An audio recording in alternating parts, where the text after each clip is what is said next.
Ndio.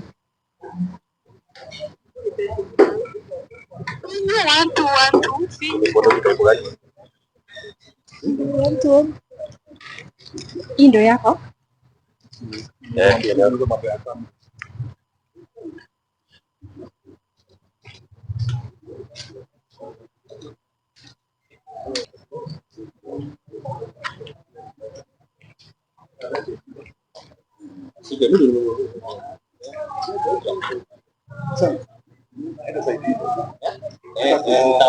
Wacha isikia hapa mbele.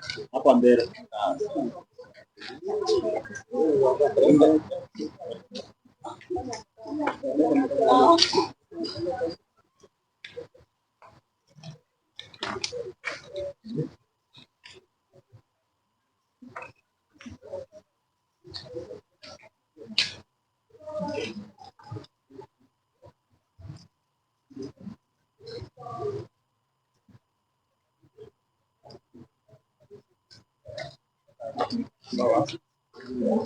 Yes.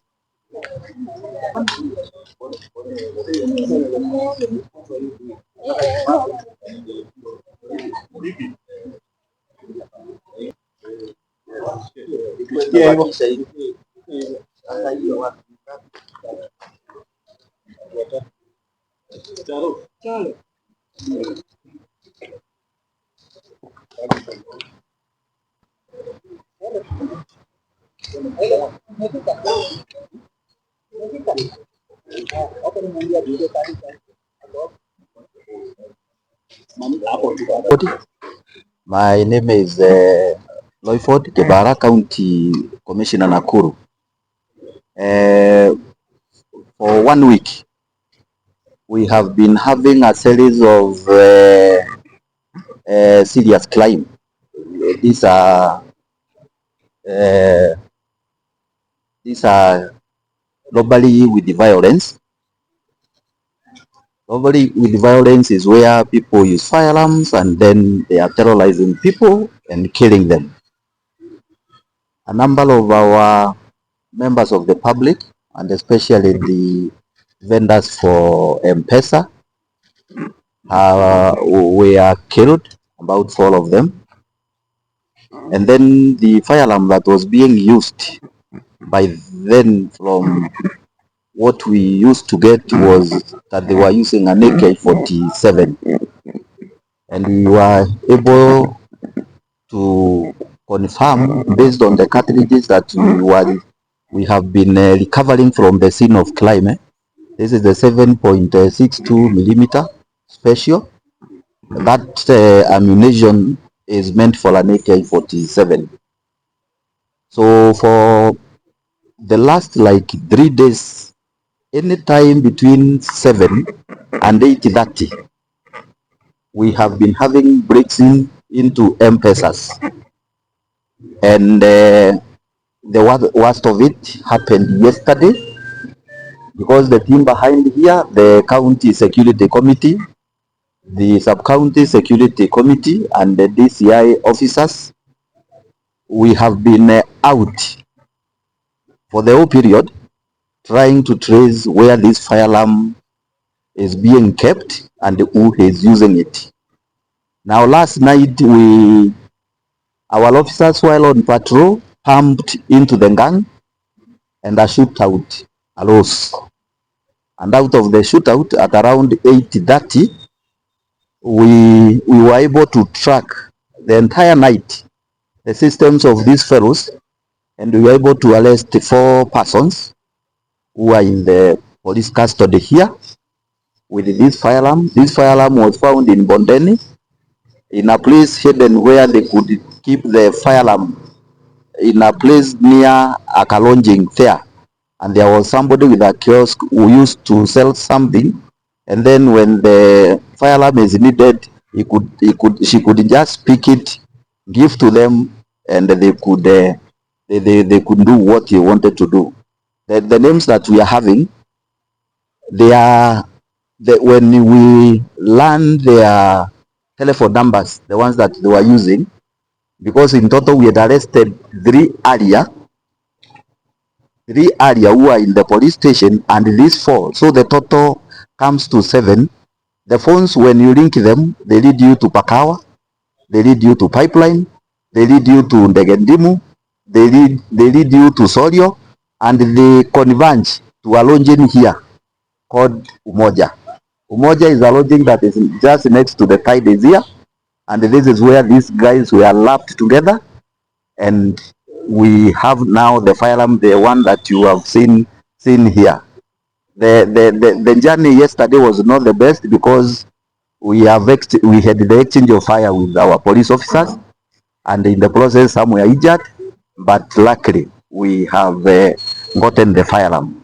I want to thank the members of the public and the leadership here, because when this happened, everybody got concerned, in that we had started finding even our members of the public sharing information with us, and where they suspected somebody was not very clear to them, they could mob justice them, because they felt that this is enough. So they have done a great job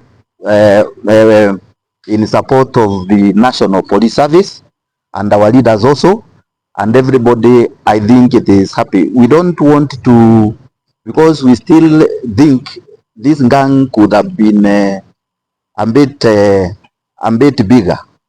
We are still pursuing some other leads, so that at the end of the day we may be able to get the others that have been working with these criminals.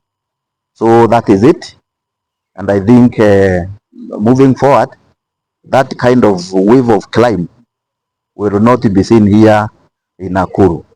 It is a bad one, because initially, like I said, we used to have people losing money through M-Pesa. Then we came into people using knives and pangas. Now the group had generated into now acquiring firearm and hitting people. What we've noted is very interesting. The guys in here, these guys are from Kuria, Tanzania. The 4 or 5 of them, but with accomplices in between here, and one of them is an ex-convict who was released from JK prison here in Nakuru just I think last month, one of the fellows who is inside here. So we'll get even more information from them that will take us to another level if they have more people that they have been operating with. For those that have lost their lives, because it is very painful from the scenes that we visited, we want to pass our condolences to the families and assure them that we will check and see how best we can assist them at the various stages as they do rest their people, because it is not their wish, and the fire alarm is not the fire alarm, people might say it belongs to us. The links that you are following, because we sent in the cartridges to the ballistic experts, and now we are taking this fire alarm. It is not linked to here, it is linked to elsewhere, which in due course we will be able to know from where, and finally we'll check on to where this inaitwa ammunitions hizo za kupiga kama zinatoka pande gani, because we also want to know the source of hizi risasi tuko nazo hapa. If you follow the pattern of that climb, hii risasi hii magazine ni ngapi? Iko na that.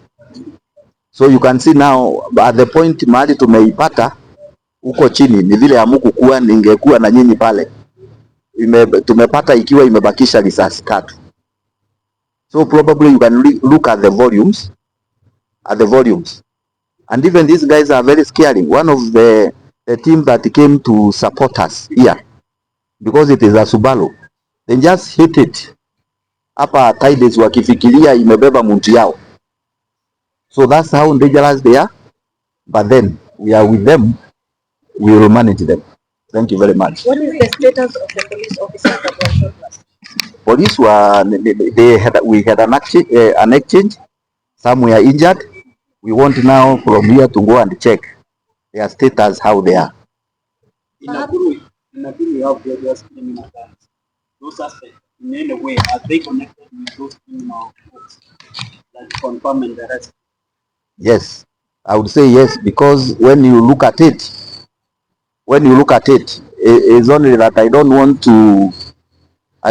to share too much. There are some of the fellows, like this convict, the first convict who is the commando to this team, have been living here in Nakuru and was arrested here in Nakuru. I think he had some wildlife trophies or something, and arrested. So historia yake inaonyesha tu Nakuru hapa, meaning is part and parcel of the team. Of course, he has recruited others from other areas.